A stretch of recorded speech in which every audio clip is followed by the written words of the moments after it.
Okay, we are live. All right.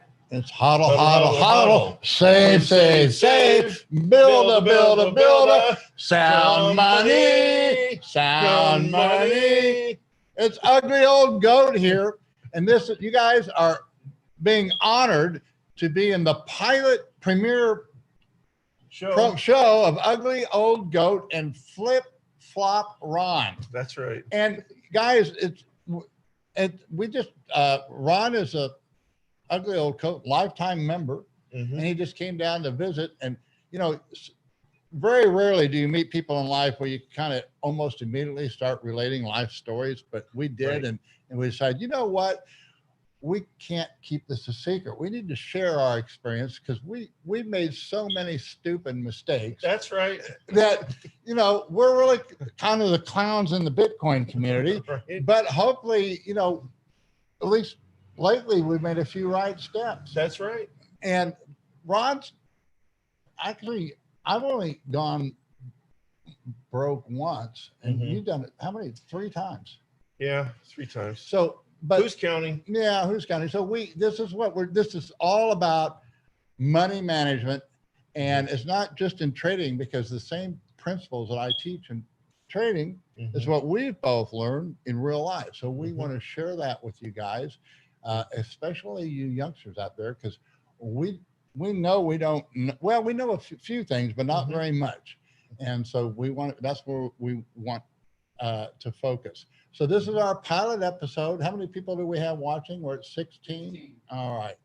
And I didn't want to say I'm back.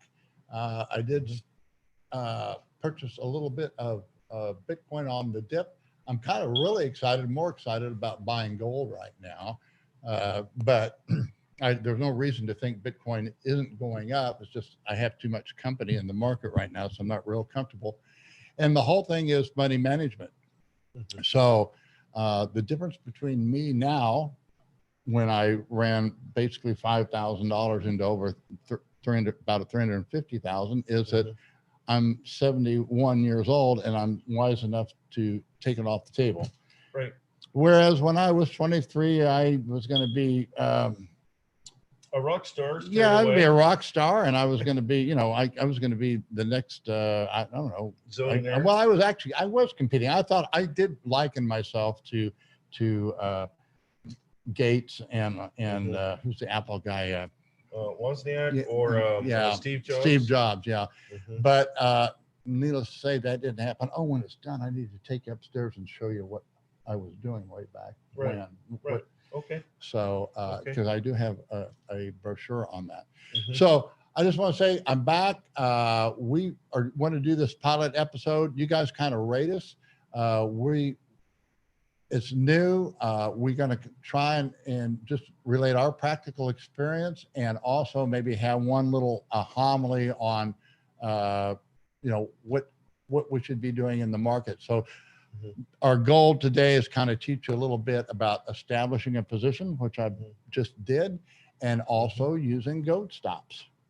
So Ron, tell everybody a little bit about your story, and then we can talk about kind of our trip, I think. Okay, which story would you like me to tell? Well, they're all so interesting. Well, just give us a little bit about your background. I mean, it's fascinating. I'll kind of pull it out of you because more and more we talk to, I see where you got. Basically, my understanding is the last time you went broke, you went to work for one of those no money down guys. Yeah, okay. So we'll start there. Yeah. So last time I went broke was in the 2008 banking crash. And I had a $1 million house in an affluent part of California. And I had a balloon payment due January of 2009. And if you recall what happened then, the banks weren't lending when they had all stopped lending in the banking crash in late 2008. And so I couldn't refinance my house. And I'm the kind of guy, I'm a little bit of a forced chump. I also served in the U.S. military once upon a time. But I'm a man of my word and honor. So the bank said, you know, hey, we can't refinance, and you don't have the money to pay the balloon. So I basically handed the keys over, to make a long story short. And I lost all of my possessions, because later I kept liquidating my possessions just to survive. I was also self-employed at the time. But so what I did was I took my last $5,000 that I had, and I was, after I got like a hippie van that I was living out of on the street, and I went and invested. I gambled. I went to Vegas. Like the one on your shirt? Yeah, not quite like, I'd like to have I this one. This is a actually cool had one, one of those. right? Yeah, when I first got married, that's the combi we had. It was a dark blue, but yeah, that was quite a trip. We were going to go on a trip out west to Yellowstone. We got about 50 miles out of town, and the whole thing blew up. That was the end of that one. Oh yeah, I blew up a Volkswagen before too. But what I did was I took my last $5,000 I had, and I gambled going to Vegas. I went to one of those no money down, invest in commercial real estate seminars. And I ended up becoming the guy's right-hand man, basically working for free for a year or something like that. And then just eating beans and rice, more or less, living out of my van. And then about 3-4 years later, I ended up buying my own RV park. So I had learned from the teachings, and then I actually applied them. And now, what is it, 10 years later, it's, well, we'll just say it's there's many zeros behind the equity of that RV park that I now own. So I'm back on top. I'm back on top again. Yep.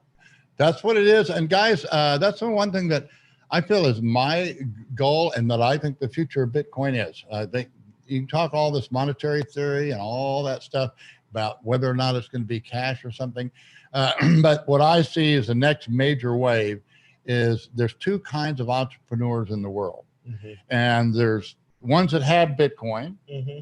and there's those that don't have Bitcoin. I agree. And kind of the mission that I have is to embrace the fellow entrepreneurs, or want to be. If you're not an entrepreneur, and hey, everybody that works for me, this goes for Eddie and Jose Luis and Juan. Juan's not, he's still gone. He might be back later today, but you're the one that pointed out, Warren Buffett has said something like, if you're with me for 5 years or whatever it is. And you haven't left and gone on to something better, either I didn't teach you right, or you didn't learn it.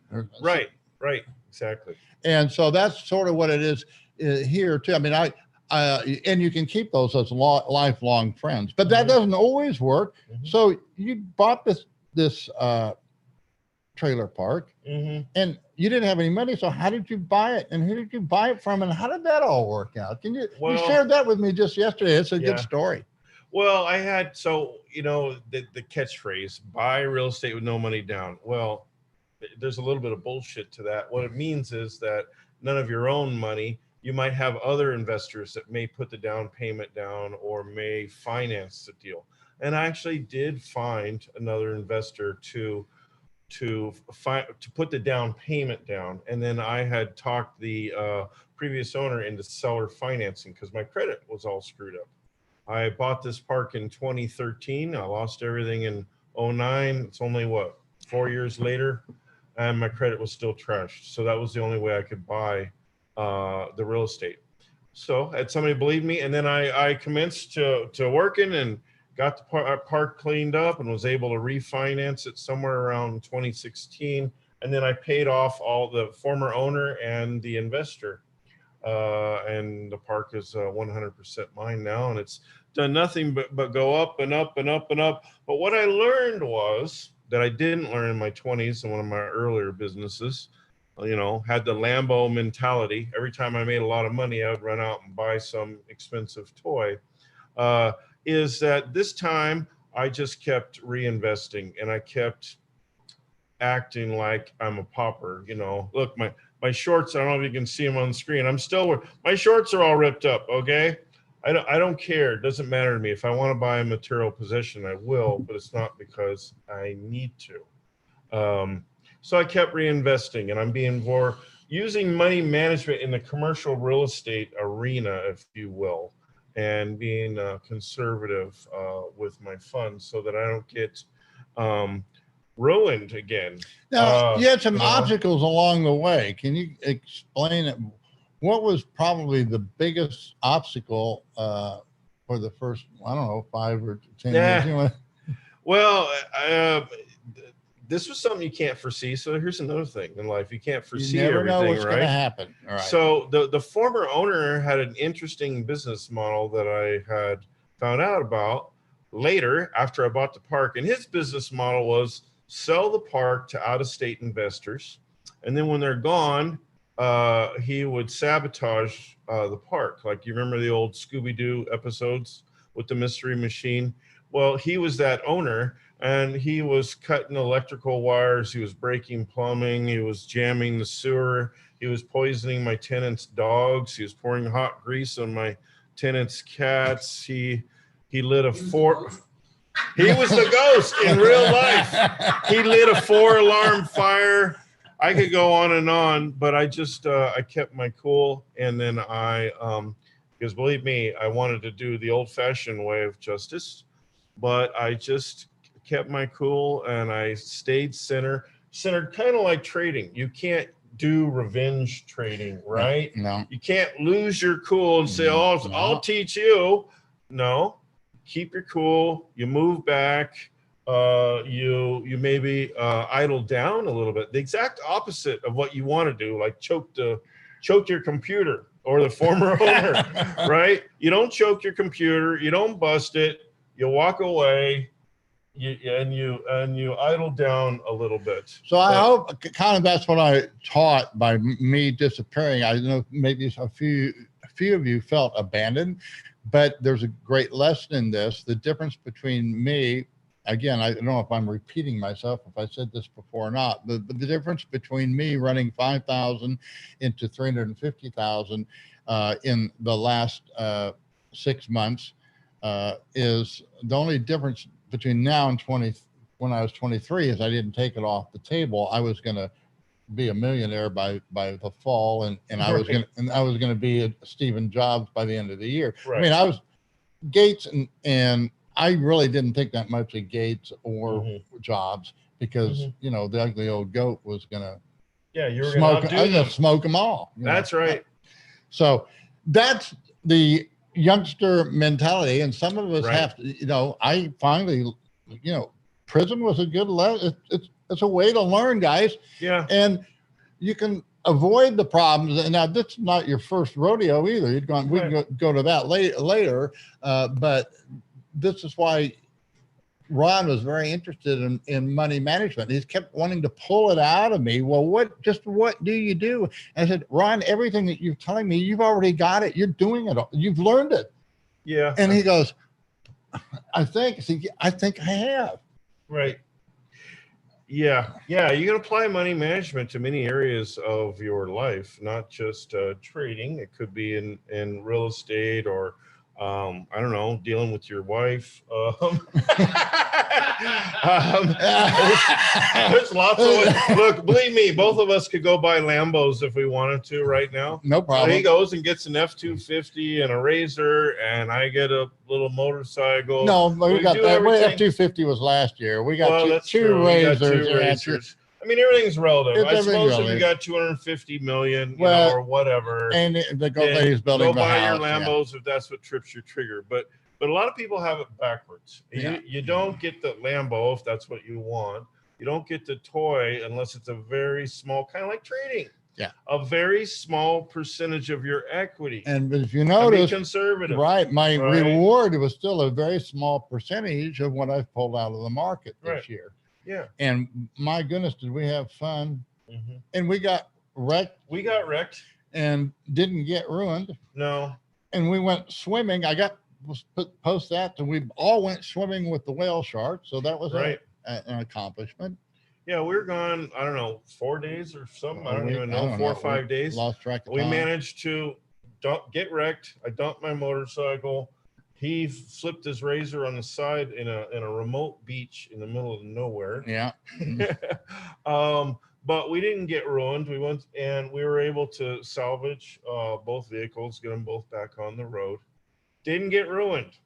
Didn't get ruined. Didn't- And we could have lost everything and Right, we and still wouldn't have been ruined. Okay. Right, and we could have gone out and bought another Or Ranger. we would have probably too. So let's try this again. Right. So it is, but you know, when I started out again, I mean, when I finally, the advantage I had, I didn't have a halfway house, but I had a son that had an empty apartment. So I did have a place to live for free. But when I finally, you know, we moved out here to California and, you know, my furniture was all just picked up off the street. I didn't go to Salvation Army and buy anything. It's just if there was a couch on the street, that was mine. And the TV set was used. Yep. Yeah. And I couldn't afford a car, but I could afford a motorcycle, and I'd never driven one before. And it's kind of like going swimming, you know, just get thrown in the water. And first time I drove a motorcycle, I did a wheelie through the intersection. Not because I was good on a motorcycle, because I didn't know what I was doing. So, okay. Right. So, yeah, we are having a lot of fun. Aging backwards. That's probably a good idea. So, I mean, a good description. So, yeah, can we screen share a little bit and I can show the position that we have? There we go. And guys, this is a public broadcast. So if you're new, welcome to our little, this is a pilot episode. If you like what Ron and I are doing, if you think it's worthwhile for us to get on here and teach you more of our life experience, we just kind of said, you know what, let's try it out and see how it goes. Took us a long time to figure out what we were going to call Ron, but we kind of figured it out at the last moment. I kind of wanted to call him Trailer Park. Trailer Trash Ron is what I bet, because he's made, but he knows. I mean, he went from homeless. Yes, he went from, and this is not going to be a politically correct broadcast. So if we're not on YouTube very long, okay, it's because we earned it. That's right. And so, yes. Anyway, screen share. All right. And so what we did, I noticed while we were gone, we had a nice sell-off in the market.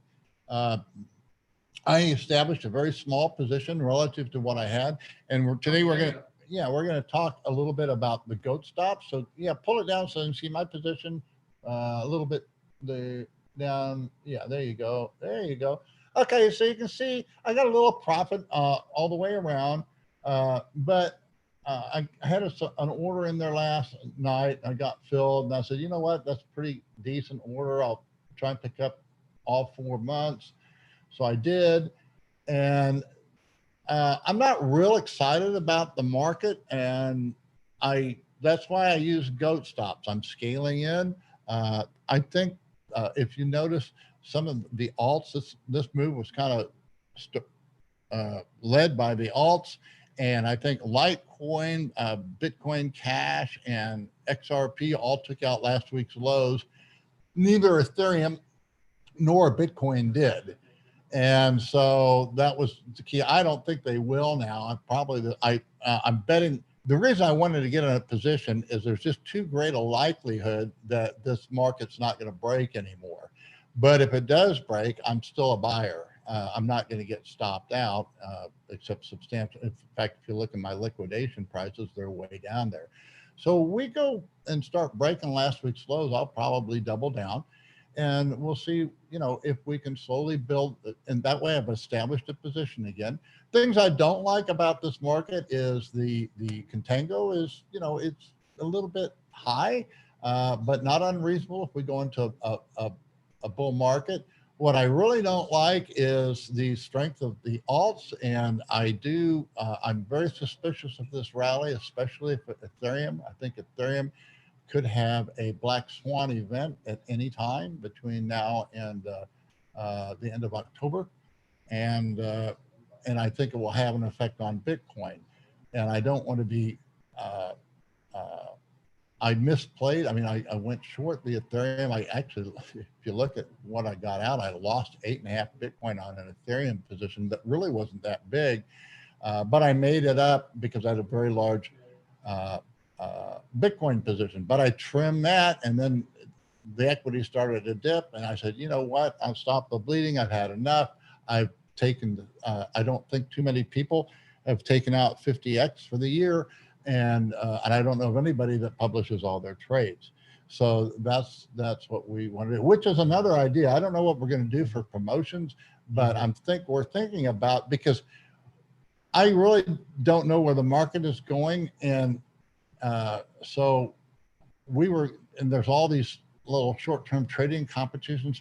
I was thinking about starting a special Olympics trading competition. That's right. For guys that aren't expert traders. Yeah. Right? Yeah. Because we can call it the Special Olympics. That's because right. I can't say retard. Right. I might get kicked. Because if you say medically retard, correct. I can, there's can one. offend people. Well, That's you right. You can offend us. there's guys have That's been right. banned off of Right. Twitter Yeah. for saying, It's true. Right. for It saying is. retard. People get offended playing our pussy. I know. So, like I say, we're going to have to start our own platform. We fully, I guess this will be a success story if we get banned. Right. I like it. Okay. I'll be one of the retards. Okay. I mean, So, and yeah. So if you guys, I mean, if you're willing to ride to, because I mean, I don't know if I can do it again, but I've done it consistently every year, I've seen it. and you guys saw it all, and it's possible. And there's a lot of you guys that are going to be a lot better trader than I am, because I'm really not that good. But it's the principles that we want to teach, and Ron's got it down. I mean, we learned it the hard way, and we don't want you guys to go through what we did. And so if the show goes on, we'll have more and more stories to tell. And we don't want to keep this one long. Well, this is just our pilot program. So anything else that we need to get out on the pilot program? I don't think so. There's more good stuff to come. Okay. More meat with the potatoes here. Okay. And I kind of have a retarded way to teach Bitcoin because it's simple. Right. And you can get it. And that's why we do this little dance. It's HODL. And that means you need to accumulate Bitcoin. That's you're saving, and you hold it. And then we do saving, and that's a bastardization of the word savvy, because you're holding, you are savvy. Okay. And so because you're savvy and you're making money hodling, you need to reward yourself. And that's when you can, it might be as little as upgrading your computer. Right. Or, right. it Something might, simple, right, something small. but reward yourself a little bit. And then the last thing that you do is you build it. Now, I'm building, my new building is Ugly Old Goat. Because I having so much fun doing it. I have another business that was bread and butter, but it's not. I have Eddie running it now because he knows how to run it. I don't have to do it, but it still brings in the beans, so we're not going to shut it down. No. But it's having fun is really important. I'm really in a very happy part of my life because I've enjoyed doing this. I enjoy writing the Medium articles, so I want to be doing more writing, and so we call saving, or that's saving is rewarding. Building is building those extra things, but it doesn't have to be on Bitcoin. If you're going to build on a cryptocurrency, you only want to build on Bitcoin, but there's all kinds of ways to do it. You can speculate on the others. Right. And one way to do it, that's why I set up the affiliate code. Like somebody just helped me on this, setting up this gold buy on an exchange because I didn't know where or how to do it. I wanted to buy it, and I love it. Guriali or something. And anyway, if you're not a subscriber and you subscribe, you can be on our Telegram group, and he's going to help anybody sign up if you want to follow me and buy some gold. I think this is an excellent time to be buying gold and just hold on to it at least for a few months. And I did it, and I think it's a more exciting trade than Bitcoin right now for the short term. In the long run, I think Bitcoin is going to far outperform. But build on what you know, build on your business. Okay, I don't know the first thing about running a trailer park. This guy, I mean, is amazing. So, but he learned it because he lived in a trailer. I lived in the park itself for 5 years in, Right. in a little trailer. And that's why the guy couldn't That's how screw you. serious I And that's was why about it. the Yeah. rest were all absentee owners. Yeah. And so right. he was able to, I had nowhere else to go. right. You didn't get spooked by the ghost. No, I figured, yeah, you know, he might kill me or hire somebody to do it. And I said, you know, I figured you better be good, because if not. Yeah.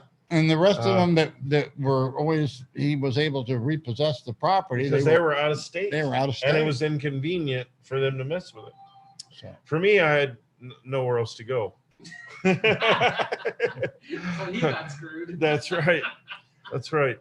Okay. The Ethereum fees are ridiculous right now. Yeah, I'm still working on this article. I haven't got out, but I did a study, and yeah, Ethereum's no bargain to be using for transferring. XRP is fast and the cost is low, but they can't handle the volume. And this whole remittance thing is a myth. Don't believe that's what I need to kind of expose. And Bitcoin Cash is not Bitcoin Cash. I mean, it's not going to be the Bitcoin Cash. Bitcoin will develop cash, but it's going to be, it doesn't have to be decentralized. It's going to be people, you know, I'm a little bit different because I see the trust of people has to be part of Bitcoin too. Mm-hmm. My mentor is E.C. Harwood, and he wrote about the lost art of sound commercial banking. We're going to have to relearn that, and that's going to take trust. Gold, there's a difference between gold and a gold standard. And there's going to be a difference between Bitcoin and the Bitcoin standard. Mm-hmm. Bitcoin will not be sound money without sound banking. The two have to go hand in hand. Mm-hmm. And that's what I see coming into the future. So this is our first episode. Anything else we need to do? How long have we been on? We wanted to keep it short. 30, a little over 30 minutes. I think that's good. Let's keep it short. Yeah. Mm-hmm.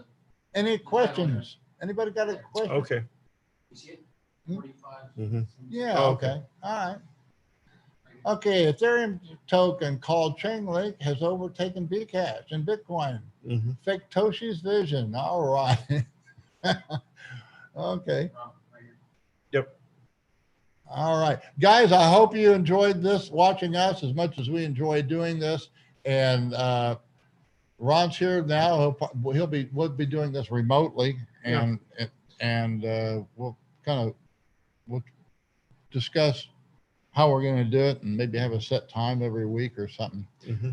Or if something comes up, we can do it. So I need to have you watch Chris DeRose and June Seth. Okay. Because they really had a good show and were really funny. Okay. And so if we can kind of pick up where they left off, I think we can have a lot of fun with this. So. All right. All right. So long, guys. Mm-hmm. What? Okay. Okay, ready? Whoop.